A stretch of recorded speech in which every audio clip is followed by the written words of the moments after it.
നമസ്കാരം. ഞാൻ വീഡിയോ ആയിട്ട് കുറേ നാളായല്ലോ വന്നിട്ടല്ലേ. അപ്പം ഞാൻ ഈ കത്ത് വായിക്കാമെന്ന് കരുതിയാണ് ഞാൻ വന്നത്. കത്ത് യാദൃച്ഛികമായിട്ട് എനിക്കിപ്പോൾ എൻ്റെ അലമാരിയിൽ ഞാനൊരു ഡോക്യുമെൻ്റ് നോക്കുമായിരുന്നു, അപ്പോൾ എനിക്ക് കിട്ടിയതാണ്. ഇത് പണ്ട് ഞാനിത് വായിച്ച് കരഞ്ഞിട്ടൊക്കെയുണ്ട്. ഈ കത്ത് 1989 എഴുതപ്പെട്ട കത്താണ്.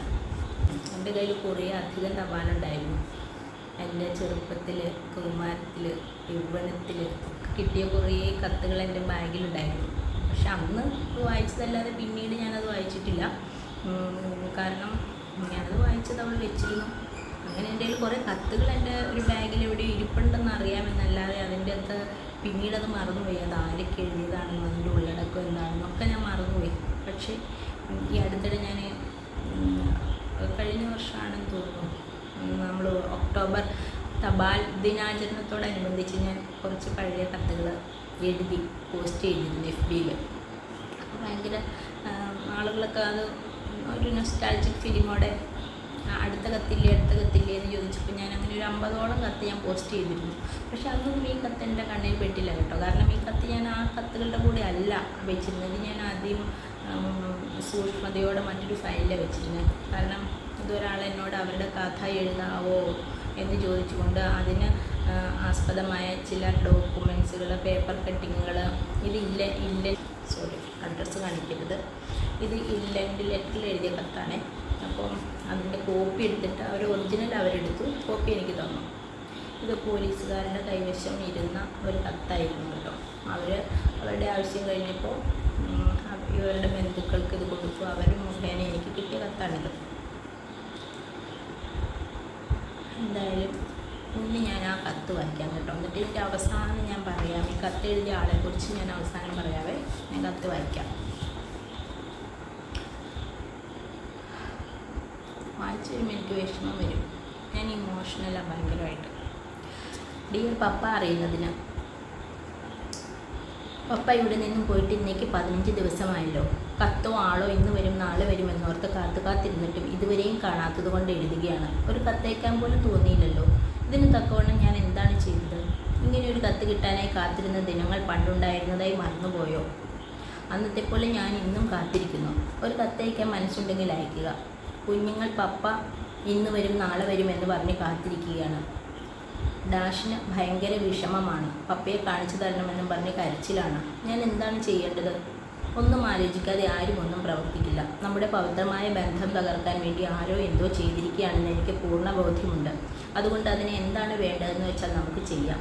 തെറ്റിദ്ധാരണകളെ മുറുകെ പിടിക്കാതെ അവയെ പുറന്തള്ളിക്കൊണ്ട് കുഞ്ഞുങ്ങളുടെ അടുത്തേക്ക് വരും. അവരെ തന്തയും തള്ളയും ഇല്ലാത്ത മക്കളായി വളരാൻ ഇടവരുത്തരുത്.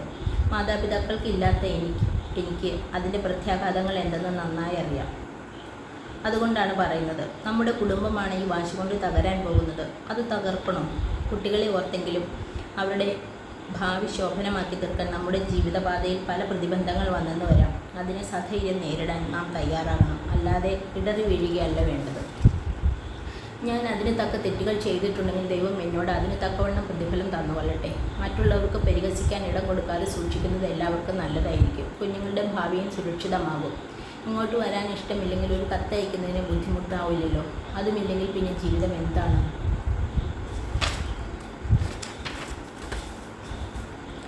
ആരോരുമില്ലാത്ത എന്നെ ഈ മട്ടിനെ തീറ്റിയിട്ടണം. എൻ്റെ എല്ലാമായ പപ്പ എന്നെ ഇങ്ങനെ ബുദ്ധിമുട്ടിക്കല്ലേ. ഈ പോക്കിൽ ചിലപ്പോൾ ഞാനും മക്കൾക്ക് നഷ്ടപ്പെട്ടെന്ന് വരും. അപ്പോൾ അനാഥരായി തീരുന്ന മക്കളെക്കുറിച്ചൊന്ന് ഓർത്തു നോക്കൂ. അതുകൊണ്ട് ദയവായി മടങ്ങി വരും. ധാരണകളെല്ലാം ശരിയാണെന്ന് ധരിക്കുന്നത് അബദ്ധമാണ്.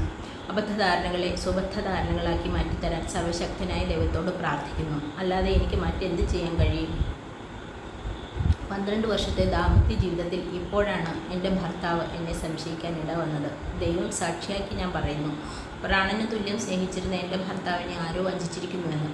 അവരോട് ദൈവം അതിന് തക്കവണ്ണം പകരം കൊടുക്കട്ടെ. അതിർത്തികളിലായിരുന്നപ്പോൾ ഞാൻ ഒഴുക്കിയ കണ്ണീരിൻ്റെ ഫലം ദൈവം എനിക്ക് തന്നു.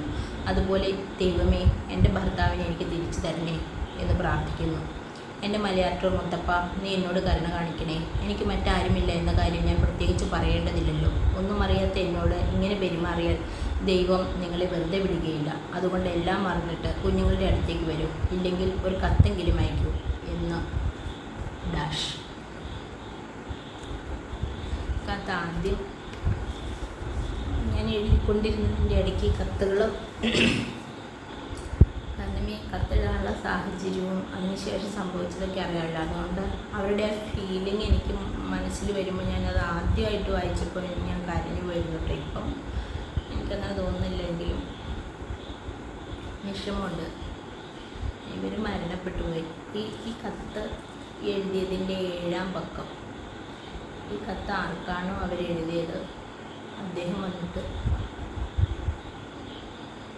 ഇവരെ എനിക്ക് സങ്കടം വരുന്നു.